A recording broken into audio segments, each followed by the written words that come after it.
नमस्कार दोस्तों, आज की इस वीडियो में हम जैव अणु का दूसरा भाग समझेंगे।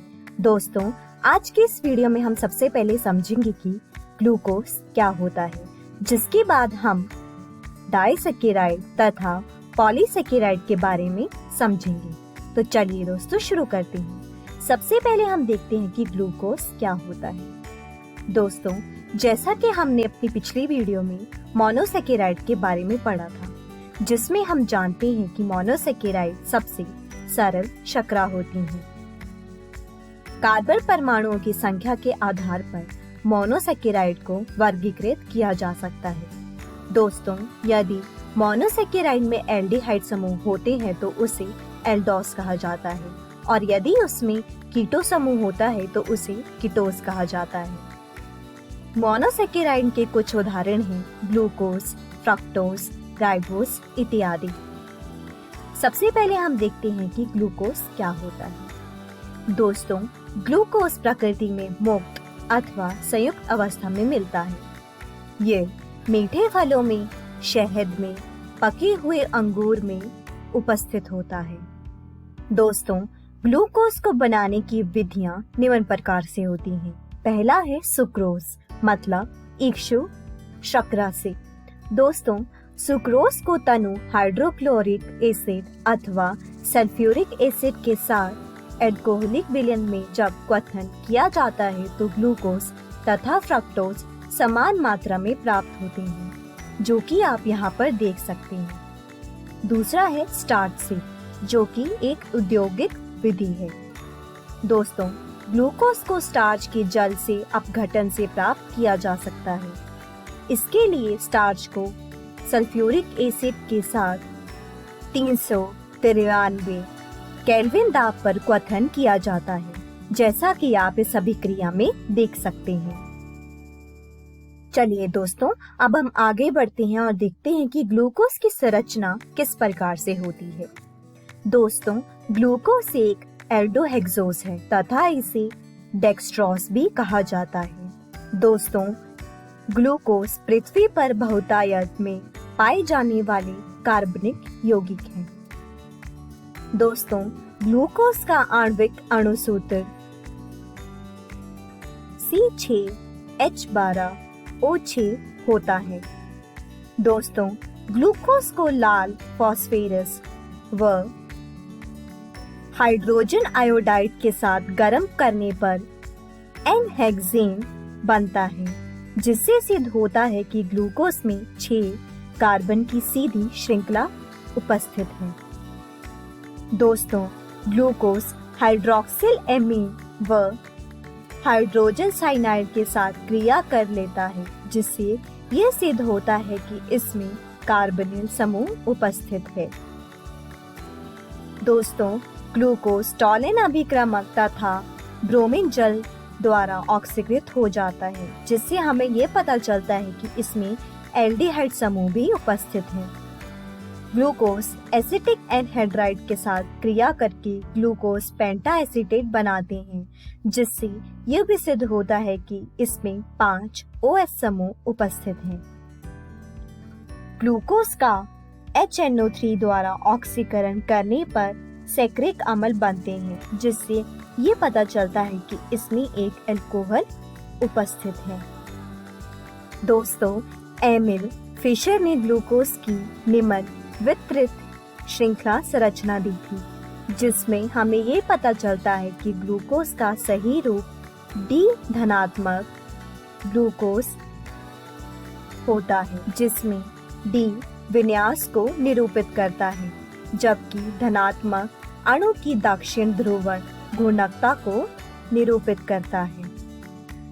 दोस्तों, यदि ग्लूकोज में सबसे नीचे स्थित असममित कार्बन परमाणु में OH समूह दाएं हाथ की ओर हो तो इसका विन्यास D, जबकि अगर ये बाएं ओर की हो तो इसका विन्यास L होता है।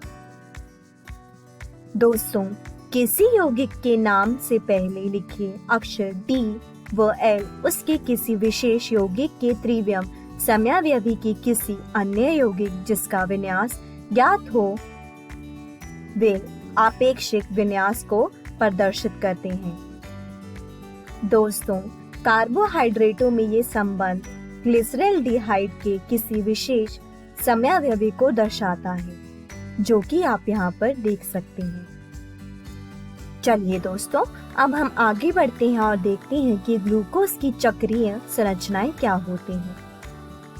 दोस्तों, संरचना एक मतलब ओपन चेन स्ट्रक्चर अधिकांश गुणों को स्पष्ट नहीं कर पाता है, जिसके कारण हमें ग्लूकोज की चक्रीय संरचनाएं देखनी होती हैं।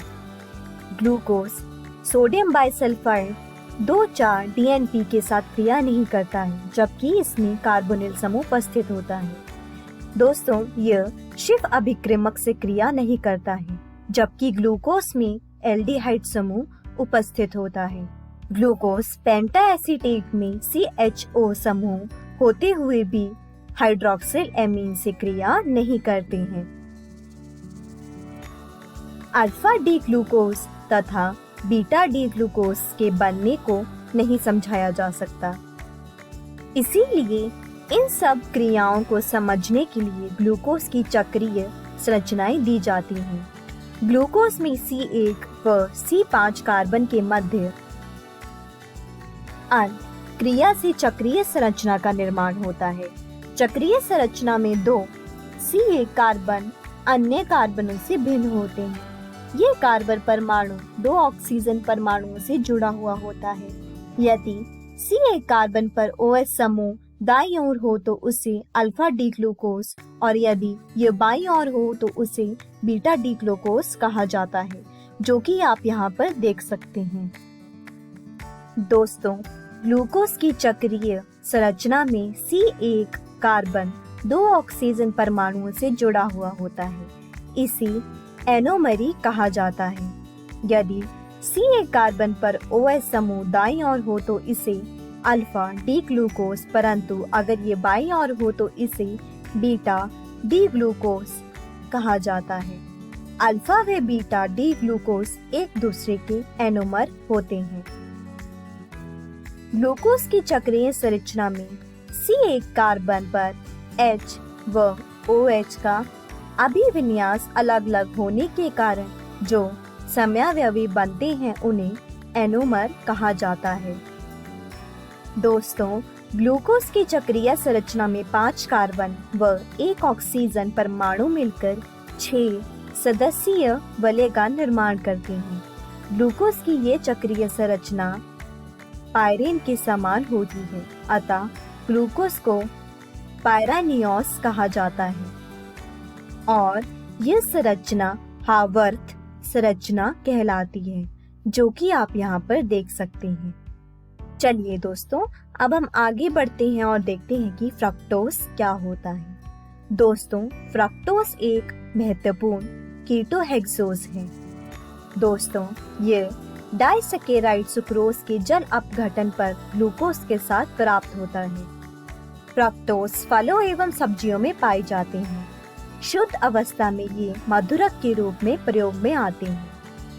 फ्रक्टोज का अणु सूत्र C6H12O6 होता है। दोस्तों, फ्रक्टोज में C2 व C5 कार्बन के मध्य अंत क्रिया की चक्रीय संरचना का निर्माण होता है।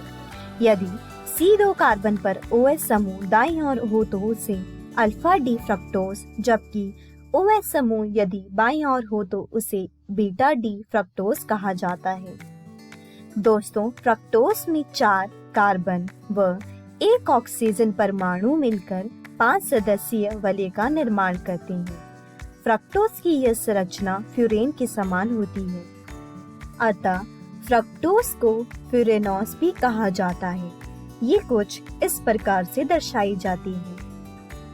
दोस्तों, फ्रक्टोज के दोनों एनोमर की चक्रीय संरचना को हावर्थ संरचनाओं द्वारा निरूपित किया जाता है, जैसा कि आप यहाँ पर देख सकते हैं। चलिए दोस्तों, अब हम आगे बढ़ते हैं और देखते हैं कि डाइसैकेराइड क्या होते हैं। दोस्तों, वे कार्बोहाइड्रेट जिनकी जल अपघटन में 2 मोनोसैकेराइड बनते हैं उन्हें डाइसैकेराइड कहा जाता है। उदाहरण के तौर पर सुक्रोज, माल्टोज, लैक्टोज इत्यादि। सुक्रोज। दोस्तों, सुक्रोज को ईशु शर्करा भी कहा जाता है। दोस्तों, सुक्रोज दक्षिण ध्रुवण घूर्णक होते हैं। इसके जल अपघटन से अल्फा डी ग्लूकोज तथा बीटा डी फ्रक्टोज बनते हैं।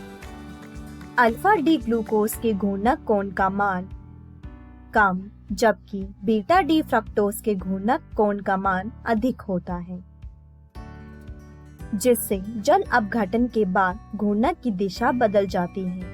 क्योंकि बना मिश्रण वाम ध्रुवण घूर्णक होता है, अतः सुक्रोज की जल अपघटन को ईशु शर्करा का प्रतिपन्न कहा जाता है, जबकि ग्लूकोज तथा फ्रक्टोज के मिश्रण को प्रतीप शर्करा या अवृत शर्करा कहा जाता है। अगला है माल्टोज। इसे माल्ट शर्करा कहते हैं। इसके जल अपघटन से अल्फा डी ग्लूकोज के 2 अणु बनते हैं। दोस्तों, ये अपचायी शर्करा होती है। अगला है लैक्टोज। इसे दुग्ध शर्करा भी कहा जाता है। इसके जल अपघटन से बीटा डी लैक्टेज व बीटा डी ग्लूकोज बनते हैं। ये अपचायी शर्करा होती है। दोस्तों, जब 2 मोनोसैकेराइड की इकाइयां जिस ऑक्साइड बंध द्वारा जुड़ी हुई होती हैं तो उसे ग्लाइकोसाइडी बंध कहा जाता है। तो दोस्तों, आज के इस वीडियो में हमने ग्लूकोज के बारे में पढ़ा, जिसके बाद हमने डाइसैकेराइड के बारे में पढ़ा। अगली वीडियो में हम पॉलीसैकेराइड के बारे में पढ़ेंगे, जिसके बाद हम ये भी देखेंगे कि कार्बोहाइड्रेटों का महत्व पढ़ेंगे। दोस्तों, मैं आशा करती हूँ आपको ये वीडियो अच्छे से समझ आया होगा। तब तक आप अपनी पाठ्य पुस्तक से इन सारे विषयों को दोहराने की कोशिश कीजिएगा। धन्यवाद।